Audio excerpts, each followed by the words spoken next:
Hey guys, in this video, we want to find the value of this fraction, 9 divided by 3 divided by 9 over 3. Are you ready to solve? Let's go ahead and get started. Instead of writing it in one line, let's place parentheses to make it clearer. We can write 9 divided by 3 divided by 9 divided by 3. Now, in this expression, we have one pair of parentheses and one division outside it. Inside the parentheses, we have two divisions.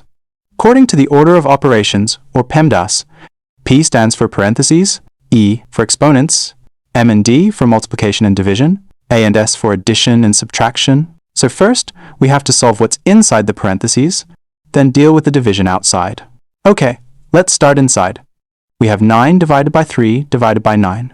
Now, remember when we have more than one division in a single expression, we always work from left to right. So first, 9 divided by 3 equals 3. Now the expression becomes 3 divided by 9, and we still have to divide by that last 3 outside the parentheses. So now we have 3 divided by 9 divided by 3. Let's simplify 3 divided by 9. We can write that as 3 over 9, which simplifies to 1 over 3. So now we have 1 over 3 divided by 3. Now, according to the KCF rule, K means keep, C means change, and F means flip.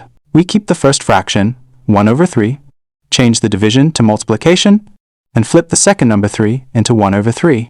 So now we have 1 over 3 times 1 over 3. And that gives us 1 times 1 equals 1, and 3 times 3 equals 9. So our final answer to this problem is 1 over 9. That's it, we're done! If you found this explanation helpful, don't forget to like, share, and subscribe for more fun math lessons like this. See you in the next video. Goodbye.